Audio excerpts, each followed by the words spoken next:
Toda Mariko, as referred to in the Shogun TV show, is based off the real life of the noblewoman Akechi Tama, now remembered to history as Hosokawa Gracia.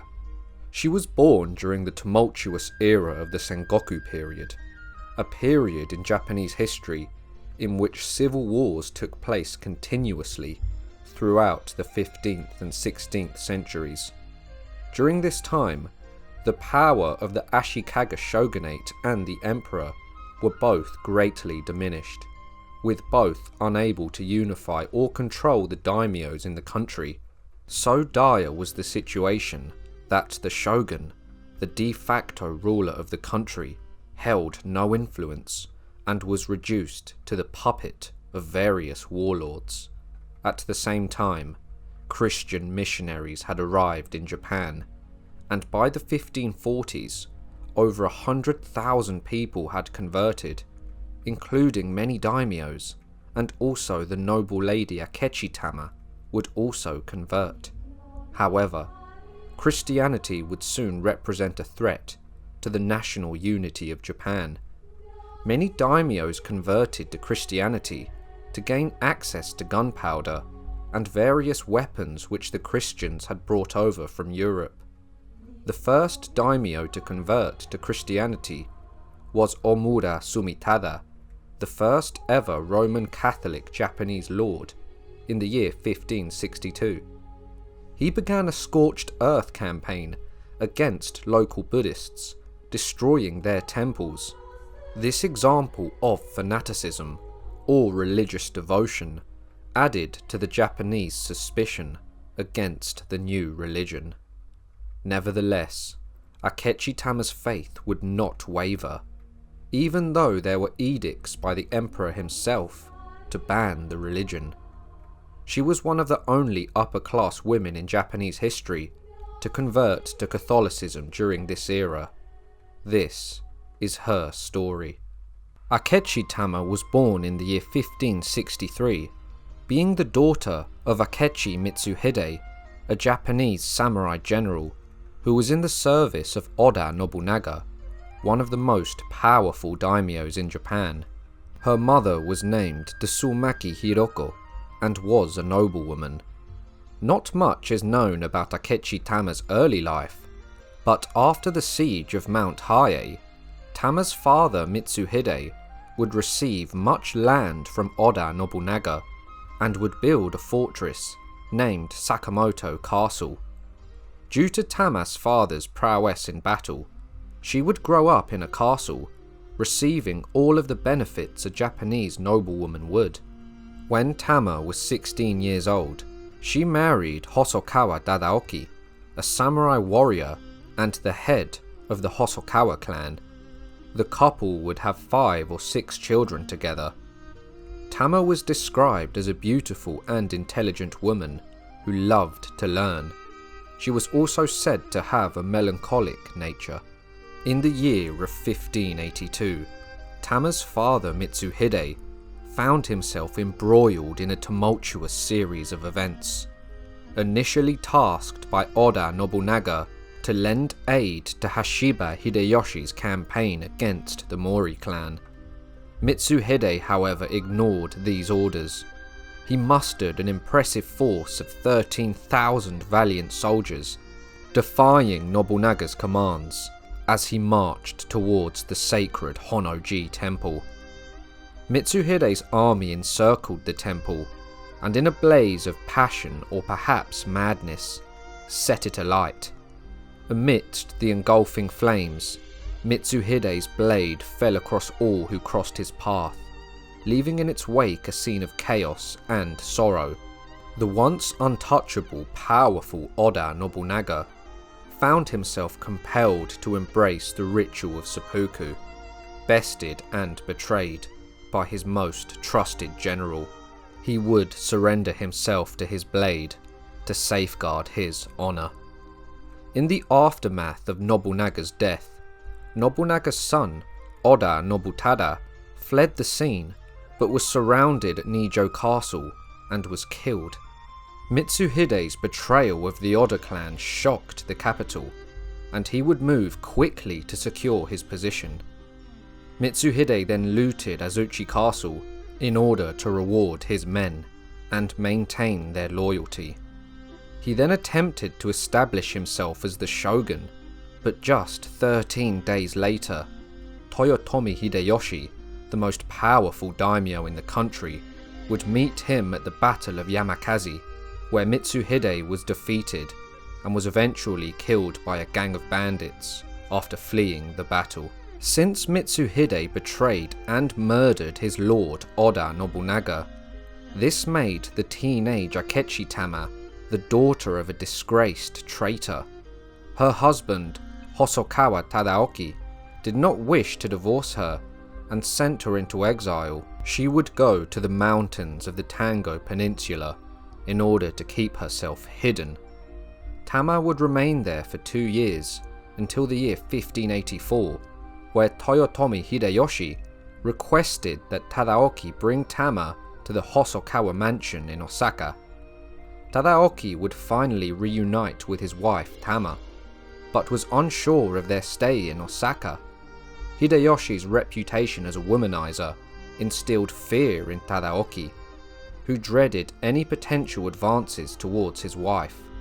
On one occasion, she was summoned to meet Hideyoshi, but a dagger coincidentally slipped from her person as she bowed, serving as a clear signal. Recognizing this subtle gesture, Hideyoshi refrained from extending further invitations. However, this incident prompted Tadaoki to impose strict confinement upon his wife. Once again, Tama was a prisoner. Tama would receive some solace through the tales of her maid, who told her many stories from the Bible. Tama's maid was from a Catholic family, and her husband had told her about conversations he had had with his Christian ally, Justo Takayama Ukon, a Catholic daimyo and samurai. The maid would in turn repeat these stories to Tama, who was entranced by the foreign religion and way of life. In the year 1587, Tama somehow snuck out of the mansion in Osaka and managed to visit the Osaka church. However, a few months later, Toyotomi Hideyoshi banned Christian missionaries from Kyushu and issued a proclamation against Christianity. When Tama heard the news, she was determined to be baptized at once. Due to her being a captive, she would be baptized by her maid and received the Christian name Gracia. During this time, she is reported to have studied both Latin and Portuguese. She would spend her time reading The Imitation of Christ, a handbook for spiritual life, written by Thomas à Kempis. The book and Christian way of life would fascinate Tama, as she fully embraced her new religion. Tama, however, would soon be in grave danger yet again. Her husband Tadaoki was close friends with Toyotomi Hidesugu, the nephew and heir of Toyotomi Hideyoshi, the unifier and de facto ruler of Japan. Despite being Hideyoshi's closest adult male relative, Hidesugu was accused of atrocities and attempting to stage a coup after the birth of Hideyoshi's son. He was ordered to commit suicide. Hidesugu's entire family, including his children, were also executed on Hideyoshi's orders. Due to Tadaoki's friendship with the now dead Hidesugu, he feared he was next, and ordered that his wife, Tama, must kill herself, should he be executed. Tama would ask Catholic priests about the plan. However, they informed her that suicide was one of the gravest of sins. Tama was conflicted. She could choose whether to retain her honor according to Japanese customs and burn in hell, or live out the rest of her life disgraced, but according to the Lord's word. Luckily for Tama and her husband, the danger would pass, and the couple were not accused of treason. In the year 1598, Toyotomi Hideyoshi would die. While on his deathbed, his son, Toyotomi Hideyori was but 5 years old. Due to this, Hideyoshi created the Council of 5 Elders to ensure his heir would be able to succeed him after his coming of age. After the death of Hideyoshi, friction would generate between the council members. Over the next 2 years, Tokugawa Ieyasu, a powerful warlord, made alliances with various daimyo, especially those who had no love for Hideyoshi. Later, the oldest and most respected of the Council of 5 Elders, Maeda Toshi, died after just 1 year, in the year 1599. Ieyasu led an army to Fushimi and took over Osaka Castle, the residence of Hideyori. This angered the 3 remaining council elders, and plans were made on all sides for war. 2 of Hideyoshi's top generals, Kato Kiyomasa, the Lord of Kumamoto, and Fukushima Masanori, the Lord of Hiroshima, had fought bravely for him during the Japanese invasions of Korea, but the 2 returned home to find the Toyotomi clan in a state of disarray. The clan was being led by Ishida Mitsunari, who would hold the generals in contempt. This resulted in them siding with the ambitious Tokugawa Ieyasu. Due to Toyotomi Hideyoshi killing most of his male family members after the birth of his son, there was now no one to lead the clan, as his heir was just 5 years old. This significantly weakened the Toyotomi regime. Nevertheless, 2 factions were forming around Japan, one led by Tokugawa Ieyasu, and the other was led by Ishida Mitsunari. Tama's husband Tadaoki would ally himself with Tokugawa Ieyasu, and together they departed from the city of Osaka, heading eastward. Meanwhile, Ishida quickly seized control of Osaka Castle, where the families of numerous generals loyal to Hideyoshi were residing. Ishida's strategy involved holding these family members as hostages, thereby compelling the opposing generals to either join forces with him or refrain from launching assaults against him. In the year 1600, Ishida's forces overran Osaka, and he was able to take Tama hostage. Her family retainer killed her to protect her honor and prevent her the humiliation of capture. The retainer then committed seppuku after lighting the mansion on fire. Both corpses were then engulfed by flames. The outcry following the demise of Tama was profound, compelling Ishida to relinquish his schemes. While many Japanese narratives attribute the decision to end her life to Tama herself, it's important to note that these accounts emerged several decades after her death. The initial Jesuit recount, scribed shortly after her demise, presents a different perspective. According to this version, Tadaoki had instructed his household attendants to ensure Tama's honor remained intact, even if it meant taking her life in dire circumstances. Perceiving the attempted kidnapping as such a threat, the servants acted upon Tadaoki's order and killed Tama. Ishida Mitsunari would soon meet his end. He was defeated by Tokugawa Ieyasu at the Battle of Sekigahara, and Ieyasu would ascend and become the next official shogun, ending the Sengoku period. The shogun Ieyasu would eventually ban the practice of Christianity from Japan in the year 1614 and expelled all foreign missionaries. Due to this, Tama was one of the only upper-class women in Japanese history to convert to Catholicism during this era, making her story legend. The blood-stained dawn of Japan's 16th and 17th centuries was an age of chaos, where the land was torn asunder by the savage claws of war. The Sengoku period was an age of endless conflict, with samurai warlords vying for the ultimate prize, the dominion of all Japan. Amidst the carnage, Tokugawa Ieyasu's story would become legend, as the fearless samurai was not only an incredible warrior, but also a master strategist, maneuvering through the dangerous webs of politics and power. This is his story. Tokugawa Ieyasu was born in the year 1543, the exact same year as the arrival of the Europeans, who introduced firearms into Japanese warfare. Ieyasu was originally named Matsudaira Takechiyo, and would change his name several times throughout his life. For the purpose of this video, I will refer to him as Tokugawa Ieyasu. His father was Matsudaira Hirotada, the lord of Okazaki Castle and the head of the Matsudaira clan, and daimyo of the Mikawa province.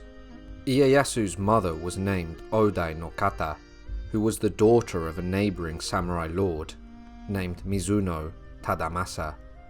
Ieyasu's parents were both young when he was born, his father being 17 and his mother being 15. Complications would soon arise, however. In the year of Ieyasu's birth, the Matsudaira clan would split. Hirotada's uncle defected to the powerful Oda clan, a powerful political force during that era in Japan. This defection emboldened Oda Nobuhide to launch an attack on Ieyasu's father's stronghold, the castle of Okazaki. Not long after, Hirotada's father-in-law passed away, and his successor, Mizuno Nobumoto, would join the Oda clan. Consequently, Ieyasu's father Hirotada parted ways with his mother, Odai no Kata, divorcing her and returning her to her family. Ieyasu would eventually have 11 half-brothers and sisters through his parents' new marriages.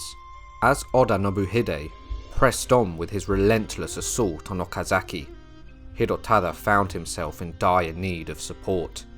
He sought the aid of his formidable eastern neighbour, Imagawa Yoshimoto, who agreed to lend his strength under one significant condition: that Hirotada would send his young heir Ieyasu to the Sunpu domain as a guarantee of his loyalty.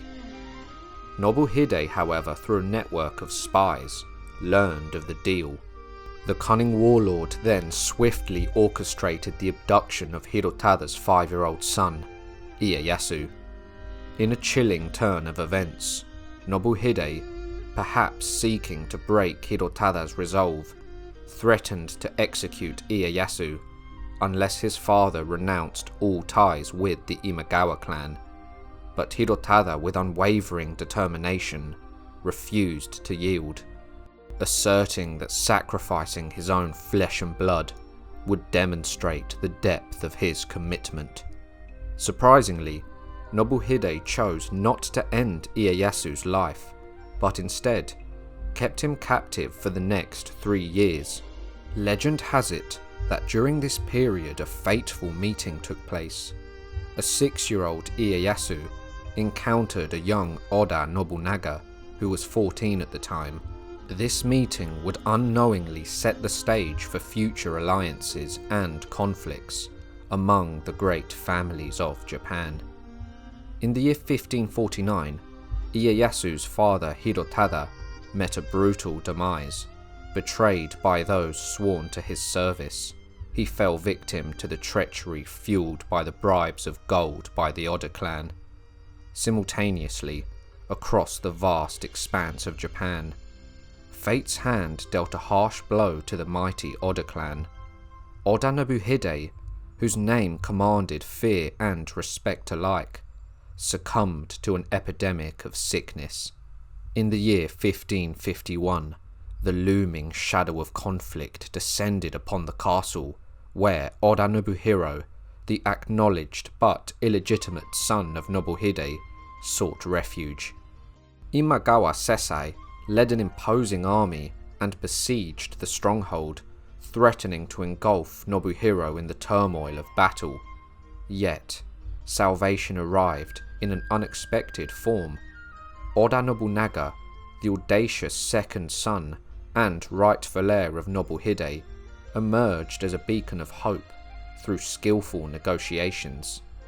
Sesai struck an accord with Nobunaga, stipulating the surrender of Ieyasu, now a 9-year-old boy, into the custody of the Imagawa clan. Despite the separation from his family, Ieyasu found himself thrust into the intricate web of political intrigue as he became a pawn in the grand schemes of rival clans. Transported to the fortress of Sunpu, Ieyasu's fate hung in the balance. Yet, amidst the uncertainties of his hostage status, he found solace in the relatively humane treatment afforded to him by his captors. From the age of 9 to the age of 14, Ieyasu's life remained tethered to the whims of fate within the walls of Sunpu. As he observed the treacherous currents of allegiance and ambition in the ever-shifting landscape of feudal Japan, he would learn what it meant to be a daimyo. When Ieyasu finally came of age, Imagawa Yoshimoto, the lord of the Imagawa clan, bestowed blessings upon Ieyasu during the elaborate Genpuku ceremony, a timeless tradition steeped in honour. Emboldened by his newfound status as a man, Ieyasu journeyed to his ancestral seat of Okazaki Castle to pay respects to his deceased father. He then took control of the samurai still loyal to the Matsudaira clan, becoming their new leader. At the tender age of 15, Ieyasu entered into matrimony with Lady de Sukiyama, a noblewoman whose lineage intertwined with that of Imagawa Yoshimoto, the esteemed lord of the neighbouring domain. A year later, their son, Matsudaira Nobuyasu, was born. Ieyasu returned to his ancestral lands in the Mikawa province, eager to take up the mantle of leadership and fulfill his duties to his people. However, the tranquility of domestic life proved fleeting as the thunderous drums of war resounded once more. The Imagawa clan, recognizing Ieyasu's martial prowess, called upon him to lead his forces against the Oda clan in a series of harrowing battles that would test his mettle and shape his destiny. Ieyasu fought his first battle in the year 1558, at the siege of Terabe. Still a teenager, he personally led the charge, spearheading the onslaught that would engulf the enemy castle in a fiery inferno. Ieyasu would also take part in several missions while in the service of Yoshitomo, further learning the art of war and politics from a very young age. In the year 1559, the leadership within the Oda clan passed to Oda Nobunaga. However, the year 1560 bore witness to a dramatic turn of events, as the formidable Imagawa Yoshimoto was marching on Kyoto to finally challenge the increasingly weak and ineffective Ashikaga shogunate in order to establish himself as the ruler of the country. His army would take the road of the Tokaido highway and crossed from Mikawa to Owari province, which had recently been united by the local warlord Oda Nobunaga. The Imagawa forces would sweep across the land and began ravaging it. Ieyasu at this time was besieging a fortress belonging to Oda Nobunaga. During the siege, Ieyasu made use of the new firearms that had been introduced to the country by the Europeans, and made use of concentrated fire. Sakuma Morishinge, the commander of the fortress, was killed by a bullet, and his entire garrison were put to the sword. However, while Ieyasu was killing Oda Nobunaga's vassals, Nobunaga would lead his men in person in a surprise attack on the Imagawa forces, marching across his lands. The Imagawa was celebrating their recent easy victories. As the afternoon was very hot, many had removed their armour. This resulted in the Battle of Okehazama, where Yoshitomo was killed by Nobunaga's surprise assault. In the wake of Imagawa Yoshimoto's untimely demise, the once mighty Imagawa clan found itself in uncertainty. Its foundations were shaken by the loss of their mighty leader. Sensing the tide of war changing in the landscape of feudal Japan, Ieyasu would seize this moment.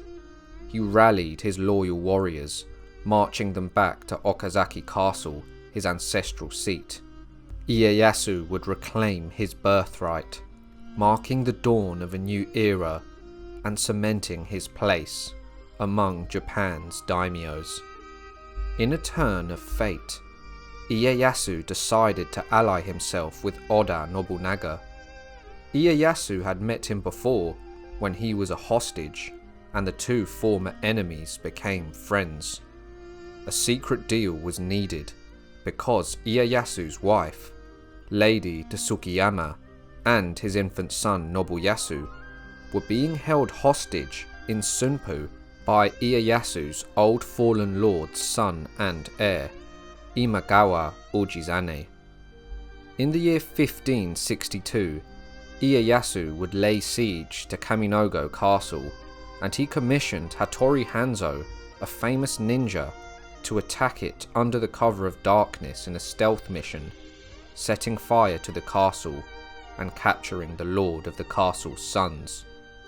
Ieyasu then used these hostages to exchange them for the lives of his own wife and son. Ieyasu's battle prowess would truly shine during the Battle of Batagohara in the year 1564. The Ikko-Ikki were a league of monks, ronin, and peasants who were strongly against samurai rule. The Ikki were constantly resisting samurai efforts to tax their temples, and fighting would soon break out. Ieyasu decided to concentrate his forces and eliminate the troublesome Ikki. Ieyasu, however, would face desertion by some of his own nobles, who had turned over to the rebellion out of religious sympathy. The battle was fierce, and Ieyasu took the field personally, issuing challenges to enemy samurai and fighting in the front line, where he received several bullets that pierced his armour but failed to mortally wound him. Ieyasu's prowess on the battlefield convinced many of the samurai turncoats to switch sides again. However, the Ikki were not completely vanquished, and Ieyasu would continue his campaign, now having gained a significant reputation as a warrior and becoming the master of the Mikawa province. In the year 1567, Ieyasu started his own family name called Tokugawa. As he was a member of the Matsudaira clan, he claimed descent from the Minamoto clan, one of the most powerful families in Japan, whose members had been emperors and shoguns in the days of old. Ieyasu maintained his allegiance to Nobunaga, with his Mikawa soldiers fighting alongside Nobunaga's forces in the capture of Kyoto in the year 1568. Concurrently, Ieyasu harboured ambitions to extend his influence into the Totomi province in the east. He forged an alliance with Takeda Shingen, the formidable leader of the Takeda clan, based in the Kai province. In the year 1569, Ieyasu's forces penetrated deep into the Totomi province, while simultaneously, Takeda Shingen's army seized control of the Soruga province, including the capital of the Imagawa clan, Sunpu. Fleeing to Kakegawa Castle, Imagawa Ujizane found himself besieged by Ieyasu's troops.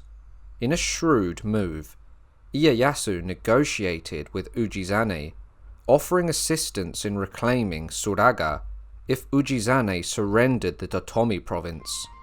With little left to lose, Ujizane accepted the deal. This would prompt Ieyasu to swiftly terminate his allegiance with Takeda and instead align himself with Takeda's rival to the north, Uesugi Kenshin of the Uesugi clan. Through strategic manipulation, Ieyasu had secured the support of the samurai in the Totomi province. Takeda Shingen broke the alliance with the Oda Tokugawa forces and began campaigning against Ieyasu due to his betrayal. The two armies would meet in the year 1573 at the Battle of Mikatagahara. Shingen was also known as the Tiger of Kai and was renowned for his military prestige. He would overwhelm Ieyasu's troops and caused much death during the battle. Ieyasu was convinced by his generals to retreat. Shingen would push forward and besieged Noda Castle. However, he let his guard down and was shot dead. Shingen was succeeded by his son Katsuyori, and for the next 7 years, Ieyasu and Katsuyori would fight a series of small battles. But the culmination of these conflicts was the Battle of Tenmokuzan in the year 1582. This was the final attempt by Takeda Katsuyori to resist the combined forces of Tokugawa Ieyasu and Oda Nobunaga. Katsuyori would try to hide from his enemies and went as far as burning his own castle down. He then fled into the mountains to another Takeda stronghold. However, Katsuyori was denied entry by the lord of the castle, with no fortress to hold his allies. The remaining Takeda servants and warriors would lose all hope and dispersed in panic. Along the way, many men dropped out until only 41 warriors and some 50 women were left. The Oda general Takigawa Kazumazu found the remaining Takeda warriors and attacked. The last 41 Takeda samurai solemnly executed their wives and children and came fighting with their swords, seeking only an honourable death. The Takeda were massacred, with Katsuyori's wife and son having committed ritual suicide known as seppuku, and Katsuyori himself being slain. It was the end of the glorious Takeda clan. Oda Nobunaga invited Ieyasu to the Kansai region in order to celebrate the demise of the Takeda clan. Nobunaga was on the verge of unifying the country, and at this point was the most powerful daimyo in Japan. However, he was unexpectedly attacked in an event now remembered to history as the Honnoji incident. Nobunaga was slain by his own vassal, Akechi Mitsuhide, ending his campaign to unify Japan under his rule. Ieyasu would soon learn of Nobunaga's death and would gather his samurai, mobilizing his army.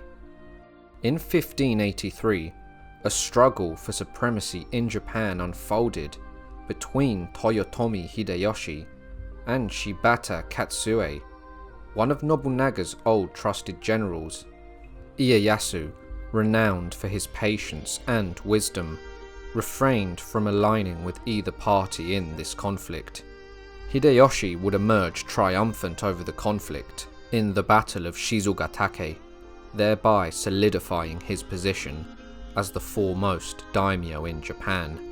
In the year 1584, Ieyasu made the perilous decision to back Oda Nobukatsu, the eldest surviving son and heir of Oda Nobunaga, in opposition of Toyotomi Hideyoshi. This move carried significant risk, as it could have led to the potential downfall of the Tokugawa clan, given the collapse of the Oda clan following Nobunaga's demise. The Tokugawa Oda allegiance would fight the Toyotomi clan. However, after months of fruitless campaigns, Ieyasu and Hideyoshi would settle through war negotiations and made a truce. Hideyoshi and Ieyasu would together attack the last independent daimyo in Japan, Hojo Ujimasa. After a series of battles, the Hojo eventually accepted defeat. Their leaders committed seppuku, and Ieyasu took control of their provinces, ending the Hojo clan's reign of over 100 years. Over time, Ieyasu would become the second most powerful daimyo in Japan. Toyotomi Hideyoshi would die in the year 1598, being succeeded by his 5-year-old son, Hideyori. Ieyasu led an army to Osaka Castle, the residence of the young Hideyori. This again would cause a split in the country, and all of Japan's samurai and daimyos would split into two groups. One was led by Ishida Mitsunari, who once served Toyotomi Hideyoshi, and the other was led by Ieyasu. In April of the year 1600, a crew of European traders would reach the island of Kyushu in Japan. Their cargo consisted of many goods, most notably 5,000 cannonballs and 500 muskets. The Japanese locals and Jesuit priests mistook the traders for pirates, and they were arrested and imprisoned at Osaka Castle. The bronze cannons on the ship were unloaded and were put into storage. William Adams, the navigator of the ship, would be summoned by Tokugawa Ieyasu, and he would ask him several questions about foreign lands and foreign gods in which he believed. Ieyasu would take a liking to the Englishman, recognizing his talents, and commissioned him to build Japan's first Western-style ship. Ieyasu would soon face the Toyotomi clan in a conflict remembered to history as the Battle of Sekigahara. The battle was a bloodbath, with several clans under Ishida Mitsunari defecting before the battle. Ieyasu also used the cannons and artillery he seized from William Adams' ship, bringing the extra firepower to the battle. Many notable samurais were slain, and Mitsunari's own forces were defeated. He would escape and go on the run. However, after a few days, many of his nobles and samurai were captured, and he was executed, leaving Ieyasu as the most powerful daimyo in Japan. In the year 1603, Ieyasu would receive the title of Shogun at the age of 60 years old. He was personally appointed by the emperor. Ieyasu had managed to live through the turbulent era of the Sengoku period. Many great men around him had perished, such as Oda Nobunaga, Takeda Shingen, and Toyotomi Hideyoshi, to name a few. As shogun, he used his remaining years to create and solidify the Tokugawa shogunate, which ushered in the Edo period, emerging from the chaos of the Sengoku period. The Edo period was characterized by economic growth and peace. Ieyasu oversaw diplomatic relations with the Netherlands, Spain, and England. However, beginning in the year 1609, Ieyasu opted to lessen Japan's engagement with European powers, although the shogunate continued to grant trading privileges to the Dutch East India Company and allowed them to maintain a trading outpost, known as a factory. Between the years 1605 until his passing, Ieyasu regularly sought counsel from William Adams, an English shipwright and pilot. Fluent in Japanese and being a Protestant, Adams aided the shogun in navigating and negotiating trading agreements. Nonetheless, in the year 1614, Ieyasu's apprehensions regarding Spanish territorial aspirations prompted him to enact a Christian expulsion edict. This decree prohibited the practice of Christianity and resulted in the expulsion of all foreign missionaries. This decision was aided by William Adams, who became the shogun's personal advisor relating to all things Western. The only remaining threat to Ieyasu's rule was the son of his old ally, named Toyotomi Hideyori.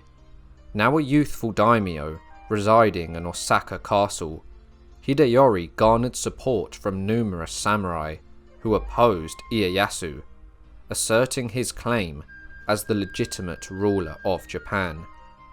Ieyasu commanded Hideyori to vacate Osaka Castle, yet its occupants defied the order and called upon samurai to assemble within its walls. In the year 1614, Ieyasu would initiate a siege against Osaka Castle in an effort to quell the Hideyori resistance.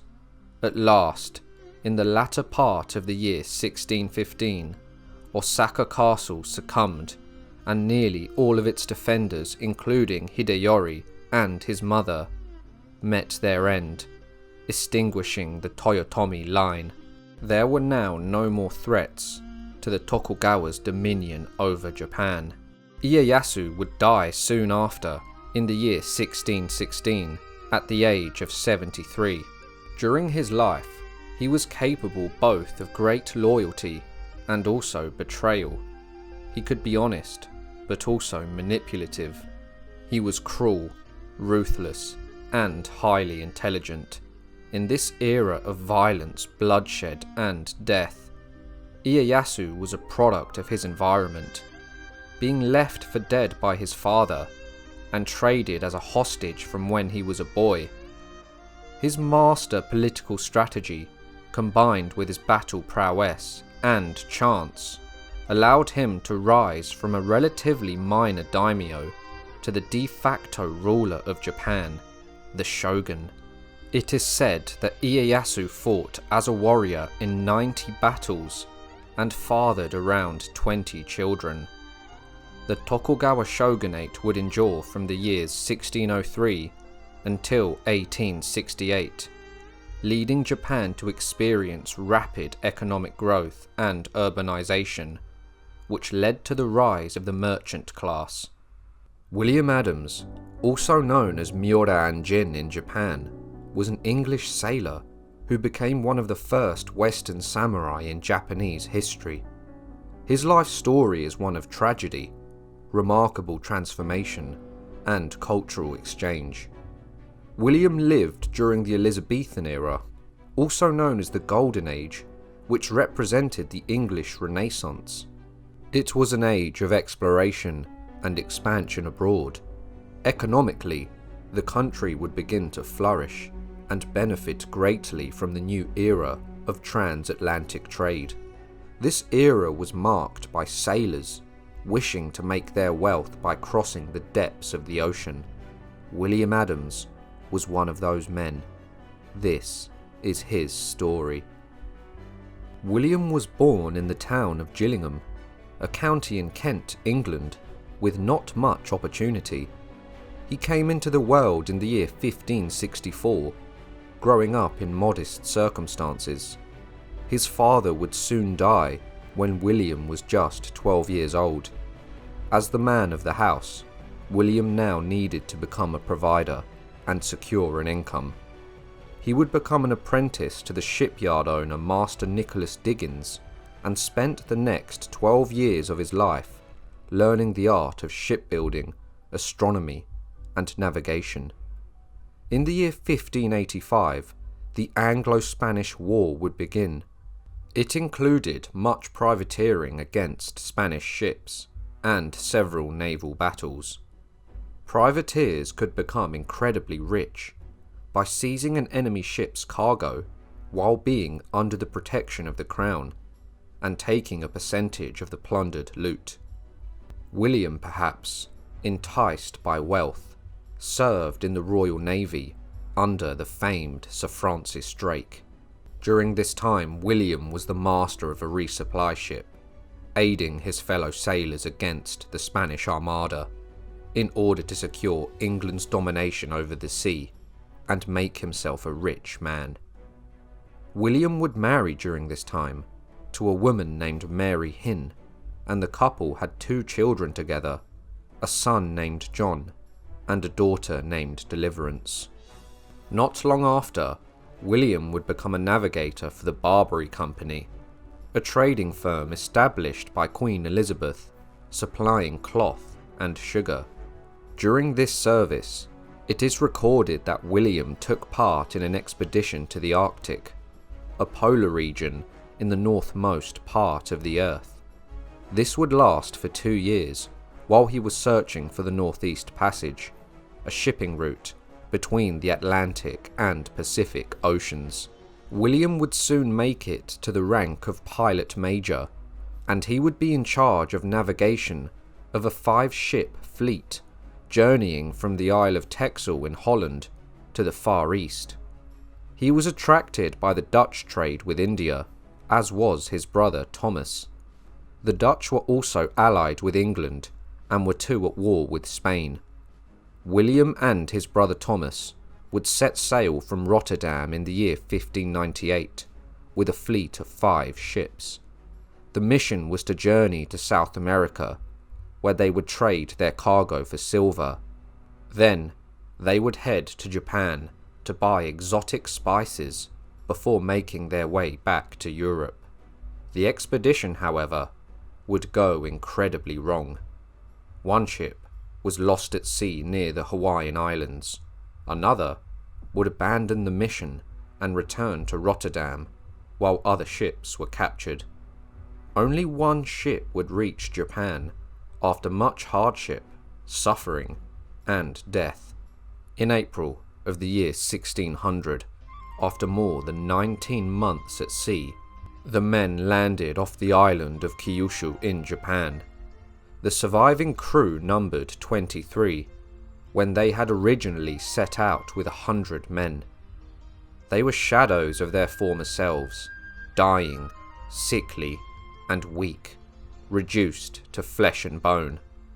Only 9 of the crew members were strong enough to stand, and made landfall, where they were met by the Japanese locals and Portuguese Jesuit missionary priests, who were convinced that William's ship was a pirate vessel, and they should all die. The ship was captured, and the dying crew were imprisoned at Osaka Castle. On orders of Tokugawa Ieyasu, the head of the Tokugawa clan, and the daimyo of Edo, William was soon summoned from his cell. It seems William confused Ieyasu for the king of Japan at first, as he recounts this meeting in a letter to his wife. It reads, "Coming before the king, he viewed me well, and seemed to be wonderfully favourable.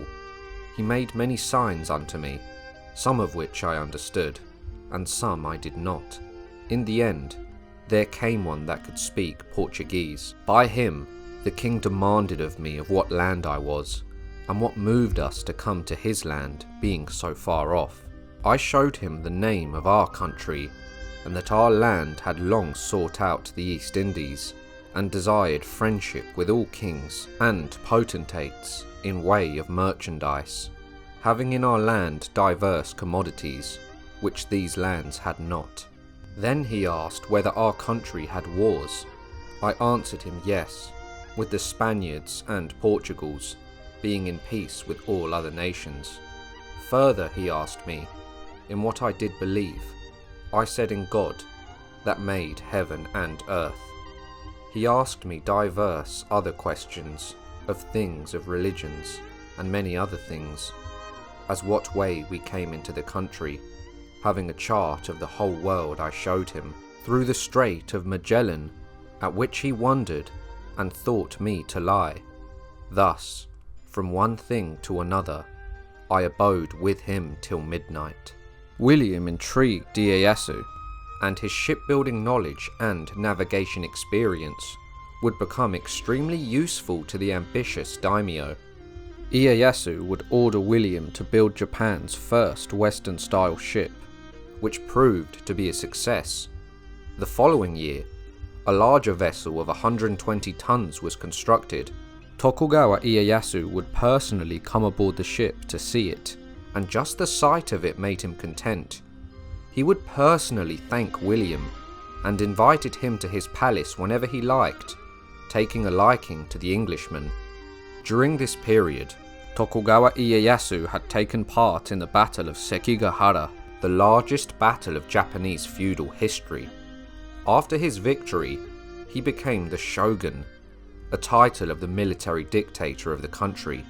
William would now teach the de facto ruler of Japan navigation techniques, geometry, and spoke to him on matters of European politics. In turn, the shogun promoted him to the role of diplomatic trade advisor.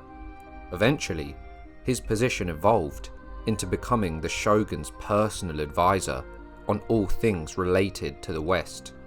At this point, William would have become completely fluent in Japanese, adopting their customs and embracing the Japanese way of life.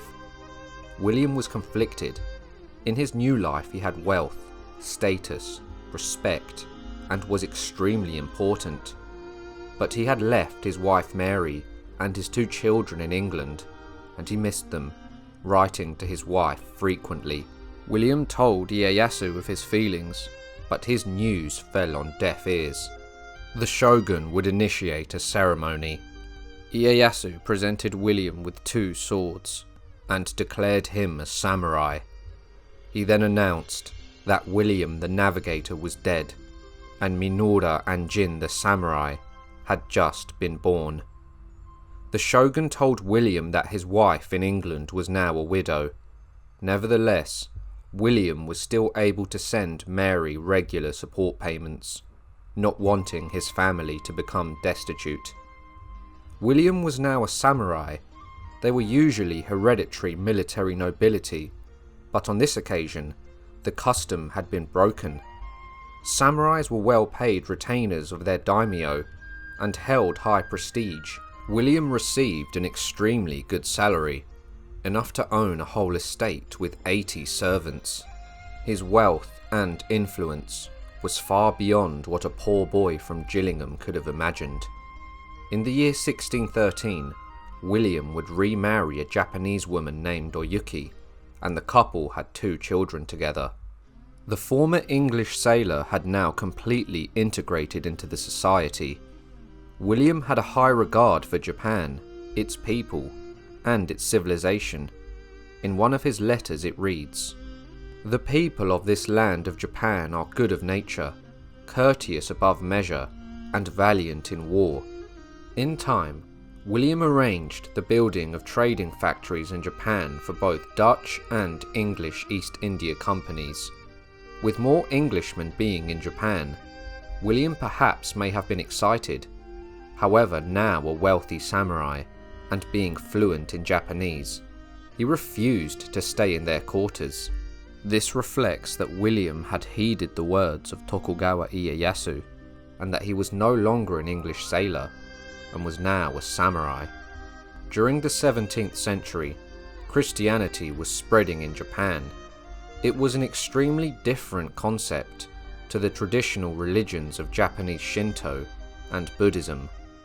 William was a Protestant, and the Jesuits would try and convert him to Catholicism at the height of his influence. He refused and told the shogun. The shogun Ieyasu, persuaded by William's anti-Catholic counsels, while worried so many samurais and daimyos were converting to this foreign religion, banished all of the Portuguese Jesuits from Japan in the year 1614. He also advised that all Japanese Catholics abandon their faiths. During William's time in office, he went on several expeditions all over Southeast Asia, navigating the sea, as he had done before in his time working under the English crown. In the year 1615, William would venture to Thailand, where he traded silver for deerskins and other products. However, a week before his return, his dear friend the shogun would die. His son would replace him, and he allowed William to continue trading overseas under his protection. A few years later, in the year 1617, William sailed to Vietnam, where he would sell ivory and Indian goods. Following the death of Tokugawa Ieyasu, William's status and influence did decline. He no longer had a place in court, as the new shogun Hidetada lacked his father's interest in the West. He also took the first steps towards closing the country to all trade and relations with other nations, leaving Japan trapped in time for nearly 200 years. William would die in the year 1620 at the age of 55. In his will, he left his townhouse in Edo his fief in Hemi, and 500 British pounds to be divided evenly between his family in England and his family in Japan. William Adams is remembered as one of the first Englishmen to set foot in Japan and the first known Western samurai, even if he took part in no major Japanese battles. From a small town in Kent, chance and destiny would take William to the palace of the Shogun. I hope you all enjoyed the video. If you did, be sure to like, subscribe and share, and I'll see you all soon for another History Profile.